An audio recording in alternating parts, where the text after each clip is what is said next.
Cette émission est conçue et réalisée par des membres de la communauté avec l'aide de Cogeco TV.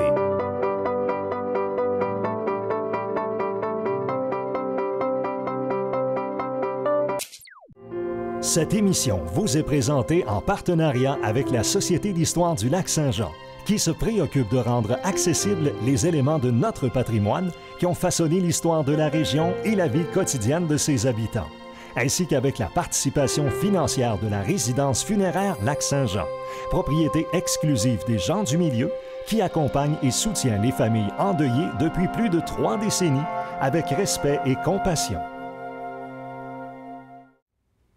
Ici Mélissa Raté, bienvenue à nos bâtisseurs. Notre invité s'est joint à la librairie coopérative populaire d'Alma en 1973.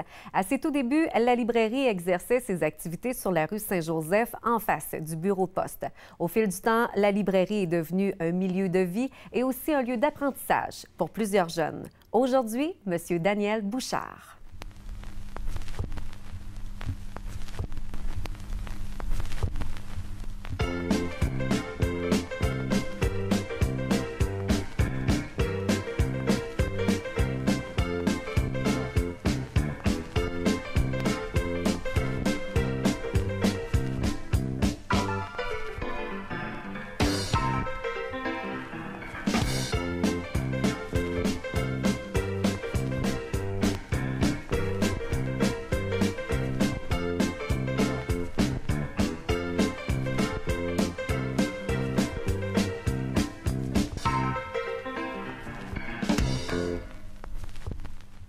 Monsieur Bouchard, c'est un plaisir de vous recevoir à l'émission Nos bâtisseurs. Moi aussi, très grand plaisir. Et évidemment, on va retourner quelques années en arrière parce qu'il y a la librairie coopérative populaire d'Alma qui a marqué un peu ces années-là.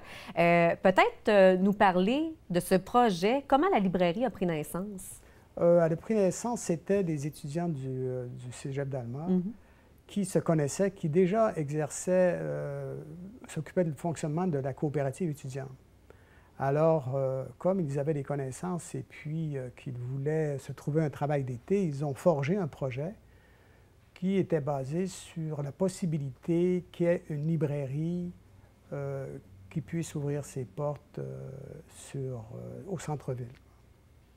Et ils avaient basé leur étude sur des qualités qu'ils avaient, là, sur tous les renseignements qu'ils avaient. Qu'ils avaient étudié pendant qu'ils étaient sur la coop étudiante. C'était une bonne équipe. C'était une très belle petite équipe. Les résultats s'annonçaient positifs. Alors, à la fin de la saison, bien entendu, ils sont arrivés avec des résultats très positifs et puis il n'y avait pas de problème, on n'avait qu'à aller de l'avant.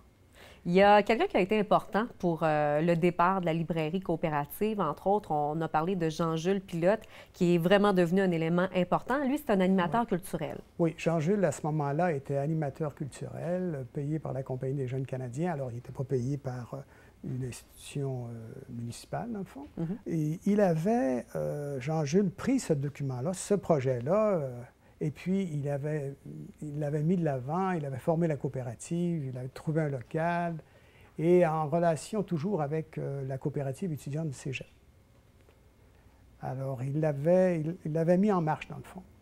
Et une des dernières étapes, je me souviens, moi, cet été-là, je travaillais à l'île du Repos, la première été de l'île du Repos. Oui. Et une fin de semaine, j'étais descendu à Alma. Et des gens montaient à Montréal, allaient acheter des livres usagés chez Henri Tranquille, le libraire Henri Tranquille, qui avait magasiné ça, lui, dans son garage. Et j'avoue qu'après coup, c'est vrai qu'on ne connaissait pas du tout le volume parce qu'on peut dire qu'il avait fait une bonne affaire. Oui, hein? Il avait fait une bonne affaire. La librairie exerçait ses principales activités sur la rue Saint-Joseph, en face du bureau poste. En 1973, c'est votre arrivée, en fait, que vous joignez les rangs de la librairie. C'est l'année aussi où la librairie a reçu sa charte de coopérative. Ça aussi, ça a été un moment important? Oui, la charte de coopérative, oui, ça a été important, mais ce qui a été plus important encore, c'est l'agrément du gouvernement qui nous permettait de vendre aux commissions scolaires, ça a été un aux bibliothèques avantage. municipales, oui. La coopérative, c'était une structure de fonctionnement. Oui, c'était bien, là, mais c'était pas ce qui, je crois, définissait bien la librairie.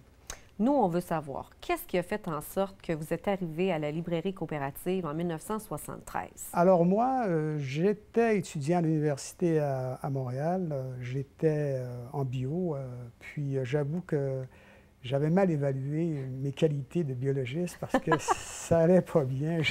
J'avais vraiment pas, pour les gens qui me connaissent, j'avais vraiment pas l'esprit scientifique. OK. Alors, j'étais descendu, moi, pendant la période des fêtes, comme tout le monde vient, des parents, tout ça. Et c'est à ce moment-là où le projet a brassé, où il y avait besoin d'un travailleur, de quelqu'un pour s'occuper de la librairie. Alors, je me suis offert, on m'a accepté. Alors, on a débuté la librairie. On était 2 permanents, dans le fond. On était moi et Jean-Jules. Et on a débuté à repenser la librairie, dans le fond. À repenser comment on pourrait grossir et puis comment on pourrait faire notre chiffre d'affaires, dans le fond. Quelques années plus tard, en fait, en 1974, vous avez déménagé. Entre autres, la librairie est arrivée sur la rue Collard. Ça a été un élément positif, ça a été un impact pour vous? Oui, ça a été très positif, là, parce que ça nous centrait sur le centre-ville.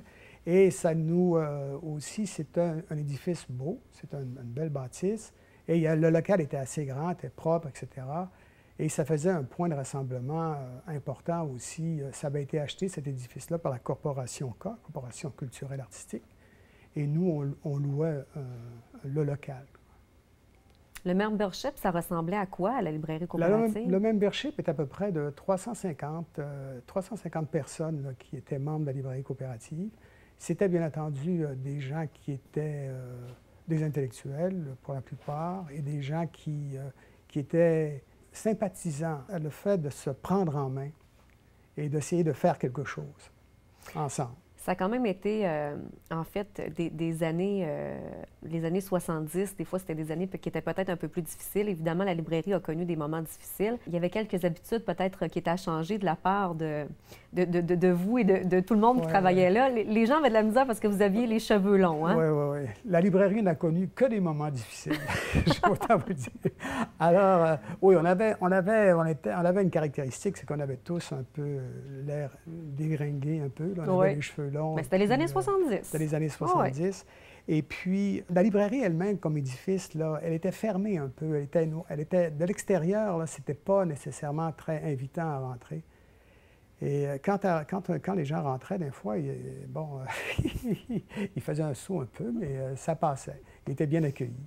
Autre moment difficile, il y a eu le fait aussi que vous avez eu de la difficulté à vendre aussi aux commissions scolaires, aux autres bibliothèques. Oui, ça, j'avoue qu'avec la loi le permettait, mais il fallait briser la frontière là, entre l'achat par les bibliothèques municipales ou commissions scolaires. Et ça, j'avoue que la relation s'est véritablement pas établie, là. Je sais qu'en dernier, là, ils commençaient à vendre, mais c'était pas sérieusement. C'était comme des petits cadeaux ici là, qui leur donnaient, quoi.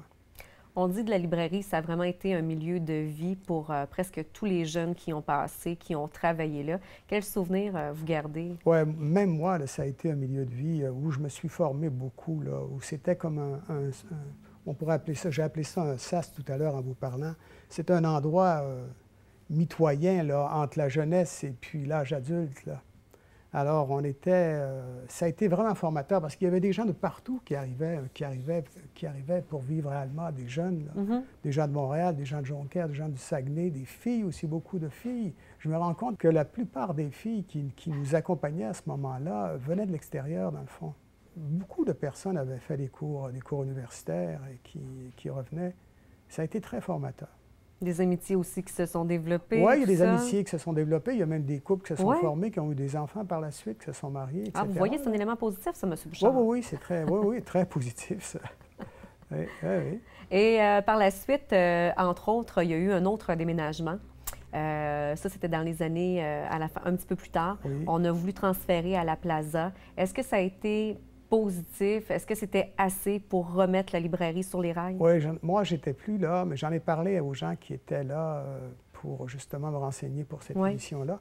Et puis, oui, ça a été un geste positif. Nous, on en parlait, mais on n'avait jamais posé le geste parce que, bon, on ne s'entendait pas beaucoup, on ne s'entendait pas sur ce point de vue-là. Mais ça a été positif dans le sens où le chiffre d'affaires a augmenté. Mais c'était trop tard. C'était trop tard. parce qu'il y avait trop d'éditeurs là, qui avaient coupé les vies, dans le fond. Là. La librairie, ça a duré quoi, à peu près une dizaine d'années, 11 ans? Ça a duré 12 ans. 12 ans? 12 ans. Moi, j'y ai travaillé presque 10 ans, ouais. Et par la suite, même si la librairie a fermé, que vous aviez quitté, est-ce qu'on peut dire que ce premier travail-là vous a permis de devenir libraire parce que vous avez fait carrière? Vous aviez une librairie, vous venez tout juste de vendre, mais vous aviez une librairie du côté de Jonquière au Saguenay. Oui, librairie Marie-Laura, qui est bien connue ici dans la région. Oui. Et c'est à partir de ce que je savais faire, dans le fond, qu'un bon matin, je vais vous dire, moi, j'étais marié, j'avais 5 enfants, j'étais sur le bien-être. J'ai dit, qu'est-ce que je vais faire de ma vie, ma foi, que je vais faire? Alors, je me suis dit, bon, je vais partir en librairie. Alors, tout bonnement comme ça? Quand j'ai dit ça à mon épouse, elle dit, moi, j'embarque pas là-dedans. Ben, voyons. Mais toujours est-il, c'est que, ça a très bien fonctionné, la librairie. Très bonne renommée, ça nous a fait vivre, ça fait vivre d'autres personnes. Et j'avais tout appris, dans le fond. Ça avait presque la structure des maisons d'édition, des distributeurs, on avait presque pas changé, presque les mêmes personnes. Et alors, on a continué comme ça. Vous l'avez eu pendant combien de temps, votre librairie? Moi, j'ai eu 20 ans. 20 ans, ouais. Puis là, j'ai vendu toute la librairie à mon fils, qui, lui, a commencé à travailler à la librairie comme ça, par temps mort. Presque à 12 ans, on est allé à des funérailles et puis on l'a laissé seul dans la librairie. Il faut dire que là, ça faisait pas longtemps qu'on était ouvert et il venait presque personne. Alors, il n'y avait pas de problème. Si on met en contexte la librairie coopérative populaire d'Alma par rapport à aujourd'hui, qu'est-ce qu'il aurait fallu faire pour qu'elle poursuive? Est-ce qu'il y aurait quelque chose qu'il aurait fallu faire? Oui, bien oui. Une librairie... Qu'est-ce qui manquait? Qu'est-ce qui manquait, là? Il manquait premièrement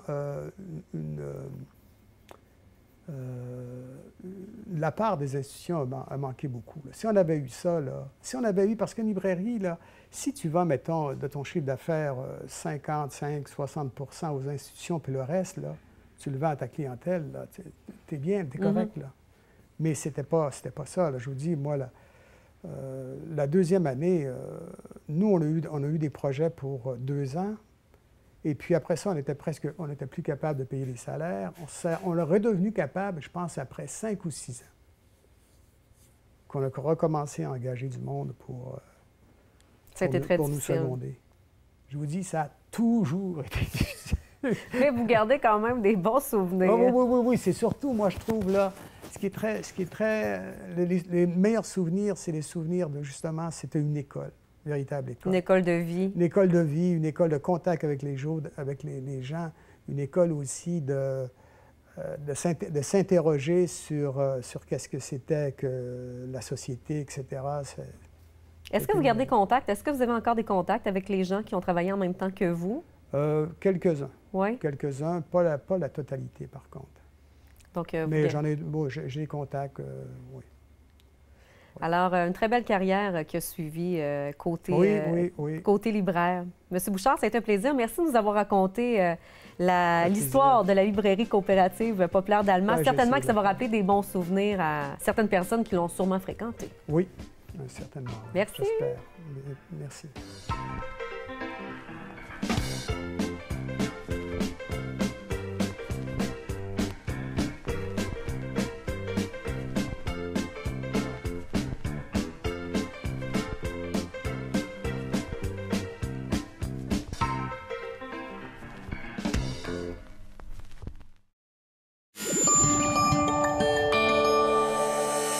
Cogeco TV, un service exclusif aux clients de Cogeco.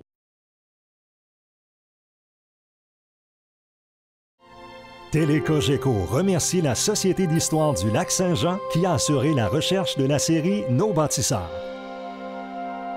De même que la résidence funéraire Lac-Saint-Jean pour sa contribution financière.